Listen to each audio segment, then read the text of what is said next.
wewe uhagaze hehe? Hajya mu bantu bafise umwete wo gukora ico Bibiliya ivuga urimwo? Kuko hariho abandi ijambo ry'Imana barihaririza mu mitima yabo, ibi bintu ntibikenewe, uku nukurenza urugero, n'abanaka barabikora. Ugasanga abantu barimenyereje gusoma ijambo ariko badashira mu ngiro, hakagera igihe bicika ibisanzwe bukaba ubuzima. Ndakwinginga ngo nimba uri muri abo utakambira Imana, ico ni icaha kibi kandi gikwega ibindi vyaha vyinshi. Utakambira Imana kugira ngo igufashe guhindukira, ugira umwete wo gushira mu ngiro ivyo wiga. Bikugoye uyitakambire, noneho ntirinda kukugora, wamusenga Imana wisaba gukora ivyo gusaba. Hariho ikintu uzi uri mu uyu munsi wamukora ariko uzi ko kidahimbaye Imana, ndagusaba ngo usabe Imana imbabazi ahanyene kandi wiyemeze kugihindura, wiyemeze gukora kigi uzi ko Imana ishaka. Uheze uyisabe igushoboze kugikora, maze niwanesha uyishimire.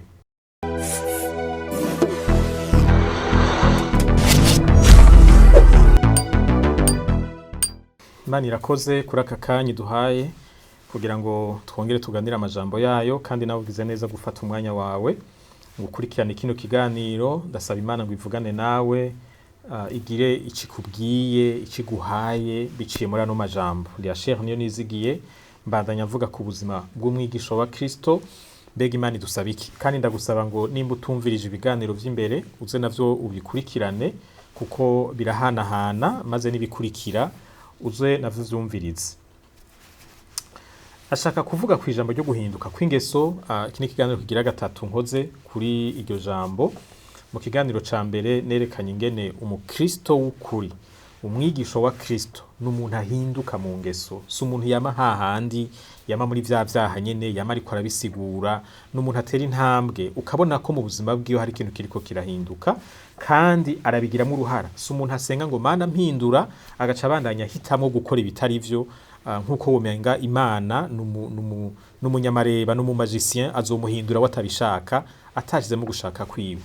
Naravuze kandi yuko uko guhinduka si uruhara rwacu gusa rukenewe, kuko twebwe ntavyo twokwishoboza. Naho Imana idusaba gukora ivyo dushoboye, hariho ivyo tudashoboye. Turakeneye ubuntu bw'Imana kugira ngo duhinduke. Muri kino kiganiro rero ndaza kuvuga ku kintu gikomeye gose dutegerezwa kwitwararika ku ruhande rwacu. Murumva ko ngarutse ku ruhara rwacu kugira ngo duhinduke, ni ugushira mu ngiro ijambo ry'Imana. Ntiduhindukwa nuko twabaye abahinga, abanyabwenge mu buryo nyene bw'ubwenge busanzwe. Murabizi noneho na Bibiliya ivuga ko itanguriro ry'ubwenge no kubaha Uhoraho.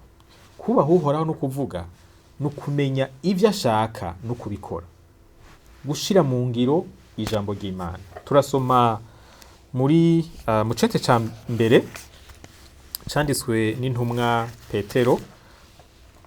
Turaja ku murongo wa kabiri, ku gice ca kabiri murantunga, duhere ku murongo w'11 duhereze ku murongo w'12. Abo nkunda, ndabinginga ko muri nyambukira n'ingenzi mwirinde ivyifuzo vy'umubiri bigwanya ubugingo, mugira ingeso nziza mu mahanga, kugira ngo no kuvyo babavuga nabi nk'inkozi z'ibibi, ibikorwa vyanyu vyiza babona bizotume bahimbaza Imana ku musi bagendeye. Ukuntu mubaho ku musi ku musi, muba abantu bafise ingeso nziza cane, ku buryo naho vyoshika hakagira ababarementaniriza bakabagiriza ibintu, ababazi baze bavuge bati aba bantu muriko muravuga kw'ivyo bintu muriko murababeshera, ivyo bintu sivyo, ata jambo muvuze mutisiguye. Burya iyo tuzana insiguro cane, twisigura gose, haba hariho ikintu kibuze mu ngeso zacu. Iyo ibikorwa bidakwiye duca tugomba kuhuzuza amajambo. Ico kinogo c'ibikorwa bidakwiye tuca turondera ingene tucuzuza dukoresheje amajambo. Ivyo Imana idushakako nuko igishinga ntahe c'ubuzima bwacu cishura ibibazo vy'abantu atana amajambo tuvuze. Ivyo rero ngo bisaba ko tugira ingeso nziza mu mahanga. Aha murumvamo rya jambo ryo guhinduka. Imana yarabakijije nivyo, Imana yarabakiriye nivyo, muri abana b'Imana, mwaratsindanishirijwe, mwarahariwe, mwarabaye adopte mu rugo rw'Imana. mwarahawe kugororoka, ivyo vyose nivyo ntawe wabigarutseko, ariko mukiri muri ino si murasabwe kugira ingeso nziza kugeza naho n'uwo bagiriza ibibi, mutabanje no kwisigura. Abantu bo nyene bovuga bati ivyo bintu muriko muravuga sivyo, abo bantu suko bameze, uwo muntu suko ameze. Guhinduka, uku guhinduka turagufisemo uruhara. Naravuze ko bihera mu bwenge, ivyo twizera, ivyo twemera, ivyo twiyumvira. Hari ahandi ijambo rivuga ngo ibigororotse, ibitunganye, ibishimwa n'ibindi bimeze bityo biba ari vyo mwiyumvira. Iyo ubwenge bwacu burimwe imicafu y'ivyipfuzo bipfuye vy'umubiri, ivyo vyipfuzo nyene nivyo bizovyara ibikorwa dukora. Iyo ubwenge bwacu birimwe ivyizerwa bipfuye biva mu mico yacu, les croyances mbi, ivyo vyizerwa nyene twahaye ikibanza nivyo bivamwo ibikorwa. Ijambo ry'Imana riti banze mugire ubwenge bunagutse, une intelligence renouvelée.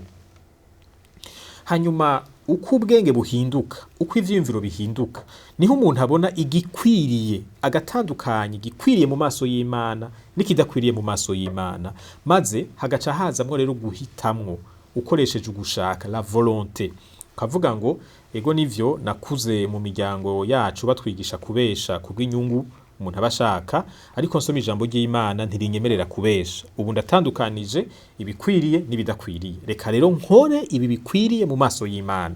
Umuntu agafata iyo ngingo, agaheza agatakambira Imana kugira ngo ubuntu bwayo bumuherekeze. Ivyo naramaze kubivuga. Tugarutse kuri wa ruhara rwacu rero, hariho ijambo twasomye, shaka ko dusoma murantunga ntiturarisoma. Ibi mpejeje kuvuga no kugira ngo twumve kiriya kintu Petero ariko aravuga. Hariho guhinduka Imana twitezeko. Ariko tuje muri Matayo igice c'indwi ku murongo wa 21, duce dusimbira kuri 24 gushika kuri 27, havuga ngo umuntu wese amvumereza ati mwami mwami si wazokwinjira mu bwami bwo mwijuru atari ugukora ivyo data wo mwijuru agomba. Umenye ivyo data agomba agaheza akabikora, uwo niwe azokwakirwa mu bwami bwo mwijuru. Ku murongo wa 24, uwumva aya majambo yanje wese akayashira mu ngiro asa n'umuntu w'umunyabwenge yubatse inzu yiwe ku rutare. Isegenya iragwa, inkukura irasendanisha, igihuhusi kirahuhuta, bisurira kuri nyanzu ntiyagwa, kuko umushinge wayo wari wubatswe ku rutare. Ariko uwumva aya majambo yanje wese ntayashire mu ngiro yubatse asa n'umuntu w'imburabwenge yubatse inzu yiwe ku musenyi. Isegenya iragwa, inkukura irasendanisha, igihuhusi kirahuhuta, bisurira kuri ya nzu irasenyuka, kandi isenyuka ryayo riba irikomeye. Imana iratuzi, n'ubugaba bwacu irabuzi. Uravye ukuntu abantu babaho, uzosanga ivyo abantu bazi vyama ari vyinshi kuruta ivyo bakora. Nawe wirabire ko hariho ibintu vyiza uzi ariko udakora. Aha ubu budasa hagati y'ivyo tuzi n'ivyo dukora niho hari umutego n'ingorane ituma tudahinduka. Abantu bose canke igice kinini c'abantu bashesha amaraso bishe bari bazi ko kwica ari kibi, kuko murabizi hariho ibintu Imana yavuze mu majambo yumvikana ntukice. Abantu benshi bakoze ico caha iryo jambo bari barizi. Aba bantu bafise umutima mubi w'ugwanko suko bayobewe rya jambo rivuga ngo ukunde umubanyi wawe, umugenzi wawe. Abantu barenganya si igihe cose bataba bazi yuko kurenganya Imana ivyanka. Iyo tugwije ubumenyi bw'ijambo ry'Imana mu bwenge ariko ntitubishire mu ngiro ntiduhinduka. Kandi Imana ivuga ngo tumeze gutyo no mu bwami bwayo nta kibanza tuzoharonka. Yesu we murajya amajambo nahereyeko muri Matayo 4:7-21 ngo azobabwira ngo sindanabazi, bariko baragerageza kumusigurira ivyo bakoze n'ibindi. Mu buzima bwa misi yose hama hariho abantu bazi ibintu ariko badashira mu ngiro. Mugabo Bibiliya iravuga ngo itanguriro ry'ubwenge nukubaha uhoraho. Abantu bashira mu ngiro ijambo ry'Imana, abantu bafise umwitwarariko wo gukora ivyo Imana isaba, abantu bitaho gushira mu ngiro ivyo ijambo ry'Imana ribategeka, nibo baba berekanye ko bazi ubwenge. Na Yesu yarabisubiyemo hano, umuntu wese yumviriza inyigisho zanje, ubu ni Yesu, akazishira mu ngiro, uwo niwe azi ubwenge, ameze nk'umuntu yubatse inzu yiwe ku rutare, umuntu w'umunyabwenge. Ngo ariko uzumviriza ntazishire mu ngiro asa n'umuntu w'ikijuju yafashe inzu ayubaka ku musenyi, hanyuma haragera igihe imvura iragwa, ibihuhusi biraza, isuri n'ibiki, yanze kirasenyuka. Niyo wakora ikosa ryo kubaho uri umukristo ariko utitwararika gukora ivyo ijambo ry'Imana rivuga, uzoba uri kurubaka ubuzima bwawe, ubwubakira ku mushinga utabaho, ubwubakira mu kirere.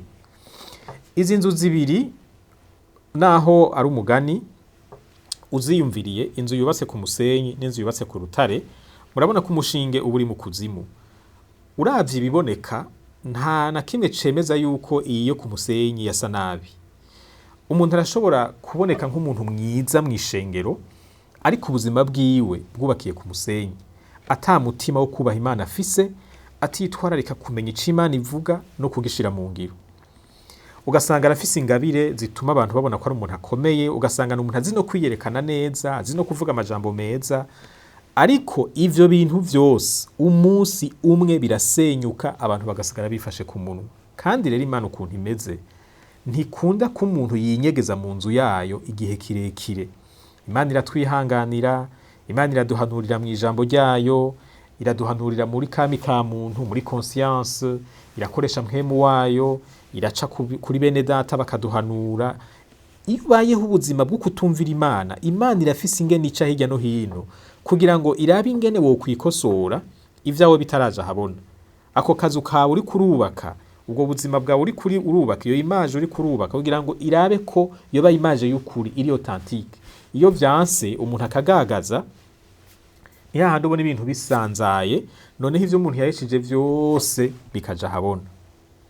Ijambo ry'Imana rifise igikorwa kinini cyane mu guhinduka kwacu. Iyo turyakiriye, tugeze umwete wo kuryiga no kuritahura no kurishira mu ngiro, niho duhinduka. Bibiliya iti uwahora yiba ntasubire kwiba. Ahandi kavuga ngo ntihagire amajambo mabi yumvikana mu kanwa kanyu. Imana yarashize ahabona ivyo yifuza ko dukora. Ico dusabwa twebwe ni ukugira umwitwarariko, ni ukugira ishaka, ni ukugira umwete wo kubirondera, wo kuvyiga, wo kubitahura no kubishira mu ngiro. Ijambo ry'Imana niryo riri mu kuri dukeneye. Usomye muri Zaburi 119 ku murongo w'160, urabona ko ijambo ry'Imana niko kuri, ni synonyme, ni imvuga rimwe y'ukuri. Iyo tutarimenye tuba turi mu binyoma.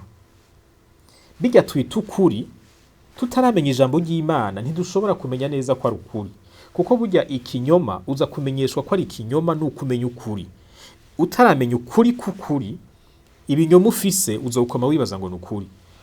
Kubaho mu binyoma nivyo bituma dukora amakosa mu maso y'Imana. Hariho abantu bafata kwiba ko ari bisanzwe kuko bemeye ko ata muntu atunga ativye. Ico ni kinyoma ceruye, ariko utaramenya ijambo ry'Imana rivuga ku vy'ukwiba, uzokwa mugifata nk'ukuri. Hanyuma uzoca ukora ibisa n'ico kintu nyene wemera. Nico gituma igihugu cacu kigwiriyemo ubusuma bw'ubwoko butandukanye. Hariho ibintu abantu bakora mu vy'ukuri uvyihweje ubona ko ari ubusuma, mugabo ukabona kumenga kuri bo ni ibintu bisanzwe. Kubera iki? Hariho ukuri bataramenya. Kandi uko kuri naho wo kumenya utagushize mu ngiro, ingeso zawe ntizihinduka. Cete ca kabiri Paulo yandikiye Timoteyo 2:16, ijambo ry'Imana niryo ritwigisha, niryo ridukosora, niryo ridutoza indero nziza, niryo ridukuramwo ibi bintu vyose bitameze neza, maze tukaba abantu basa neza mu maso y'Imana. Uko gusa neza mu maso y'Imana bihagaze ku gushira mu ngiro ijambo ry'Imana rivuga.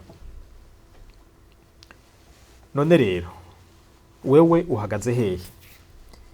Hajya mu bantu bafise umwete wo gukora ico Bibiliya ivuga urimwo?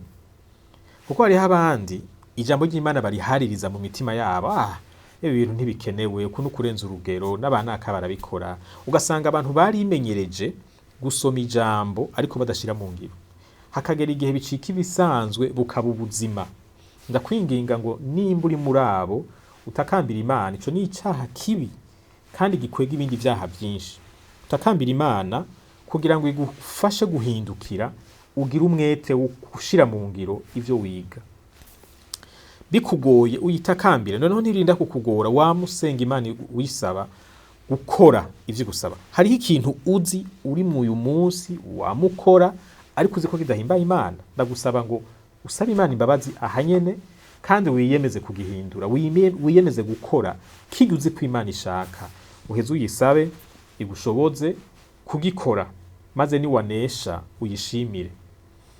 Ndagukengurukiye rero ku kanya wafashe, kandi nkuko natanguye mvuga, ndizeye yuko Imana yavuganye nawe, kuko ijambo ryayo rirafise ububasha iyo twuguruye imitima yacu tukaryakira. Imana ikugirire neza, uzobibuke kubana nanje no mu kiganiro gikurikira.